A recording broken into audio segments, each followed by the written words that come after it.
Penelope clutched the steering wheel, her knuckles bone-white against the worn leather. The California sun beat down on her, reflecting harshly off the endless rows of identical houses blurring past her window.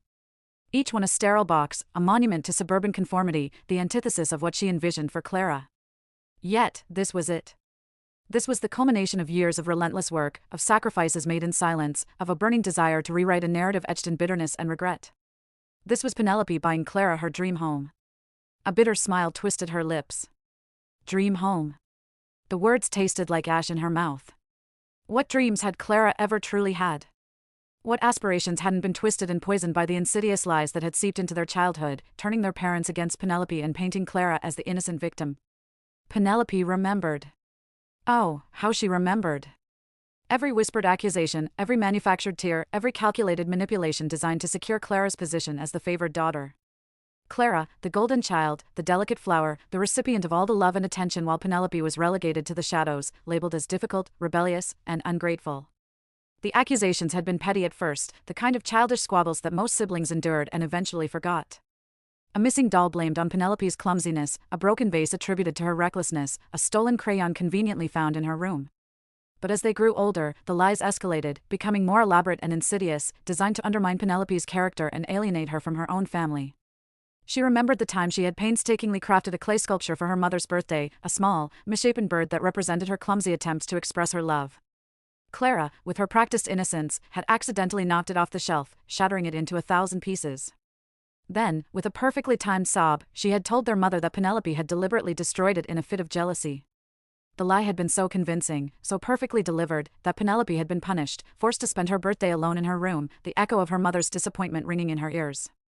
And then there was the incident with Michael, the boy Penelope had harbored a secret, innocent crush on in high school. Clara, sensing Penelope's vulnerability, had woven a web of deceit, spreading rumors and innuendo that painted Penelope as desperate and pathetic. Michael, swayed by Clara's carefully constructed narrative, had publicly humiliated Penelope, leaving her heartbroken and ashamed. Clara, of course, had been there to offer a comforting shoulder, all the while basking in the glow of her own manipulative triumph. These were just fragments, shards of memory that pierced her with their sharp edges. There were countless other instances, countless other lies that had chipped away at Penelope's spirit, leaving her feeling isolated, unloved, and perpetually misunderstood. Her parents, blinded by their adoration for Clara, had never questioned the veracity of her claims. They had accepted her version of reality without reservation, their judgment clouded by a deep-seated need to believe in their perfect, innocent daughter. Penelope had tried to defend herself, to explain the truth, but her words had always fallen on deaf ears. She was labeled as a liar, a troublemaker, the instigator of all the family's problems. The more she protested, the more entrenched her parents became in their belief in Clara's innocence. Eventually, Penelope had given up. She had retreated into herself, building walls around her heart to protect herself from the constant barrage of negativity.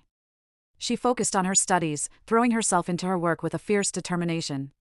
She vowed to escape, to build a life for herself far away from the toxic environment that had poisoned her childhood. And she had succeeded.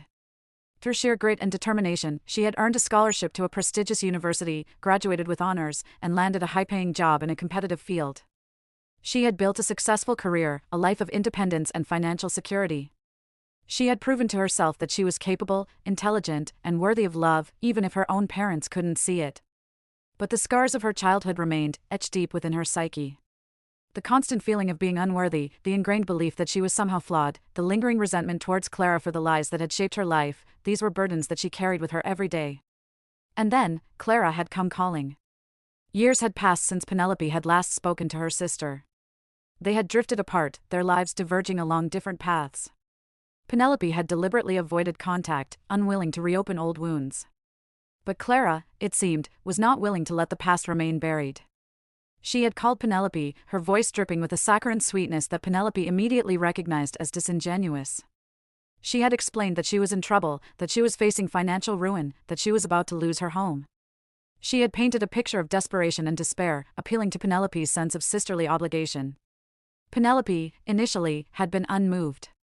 She had listened to Clara's pleas with a cold detachment, remembering all the years of neglect and mistreatment. She had felt a flicker of satisfaction at Clara's misfortune, a sense of karmic justice being served. But then, something had shifted within her. She had looked at Clara's situation through a different lens, seeing not just the consequences of her own actions, but the potential for redemption. She had realized that holding on to her resentment would only perpetuate the cycle of negativity that had defined their relationship for so long. And so, against her better judgment, against the advice of her friends and colleagues, Penelope had decided to help Clara.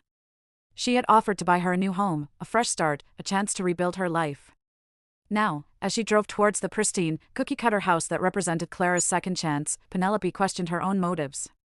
Was she doing this out of genuine compassion, or was she simply trying to prove something to herself, to her parents, to Clara? Was she trying to buy her way into their affections, to finally earn the love and acceptance that had been denied to her for so long? She pulled up to the curb, parking in front of the house. It was a modest two-story, painted a cheerful shade of yellow with white trim. A manicured lawn stretched out in front, dotted with colorful flower beds. It was exactly the kind of house that Clara had always dreamed of. Taking a deep breath, Penelope stepped out of the car. The air was thick with the scent of freshly cut grass and blooming jasmine. She walked up the paved walkway to the front door, her heart pounding in her chest. Clara was waiting for her, standing on the porch with a radiant smile on her face. She looked almost exactly as Penelope remembered her, her blonde hair cascading down her shoulders, her blue eyes sparkling with a familiar charm. "Penelope!" she exclaimed, rushing forward to embrace her. "Thank you, thank you, thank you. I don't know what I would have done without you." Penelope stiffened slightly at the contact. Clara's hug felt unfamiliar, almost perfunctory.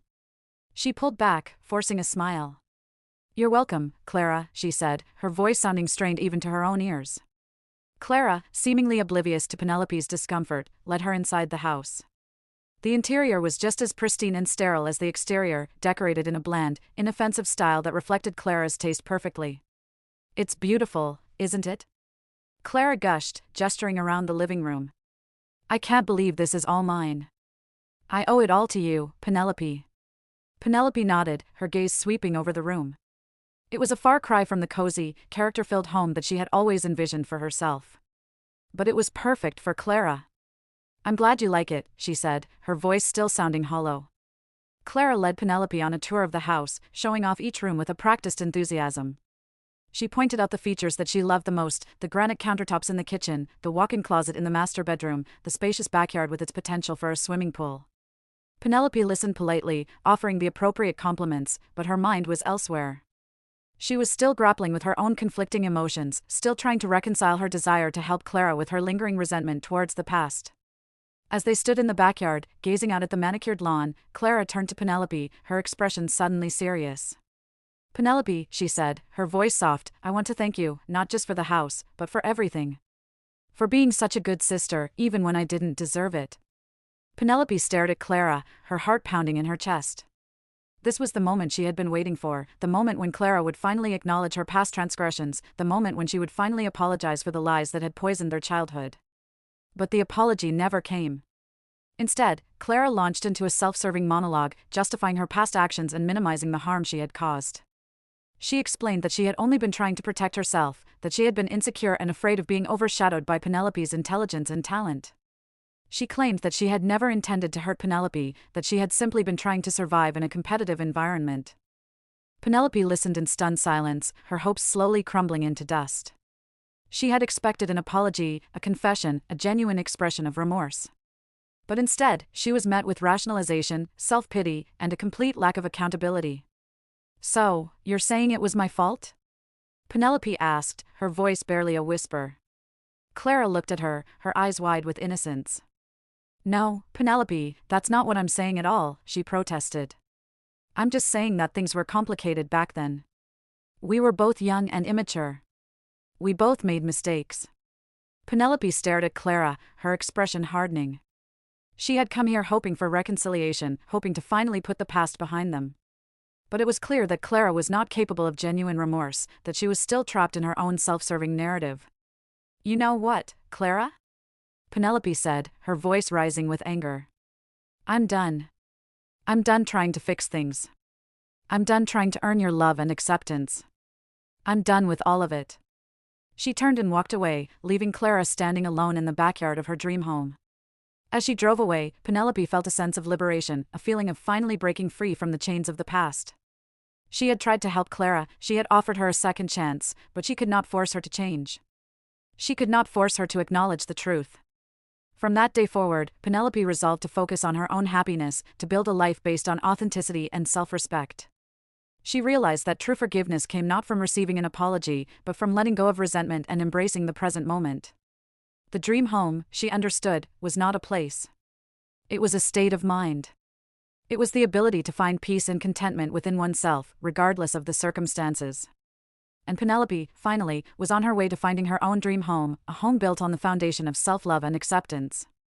The lies of the past would no longer define her. She was free.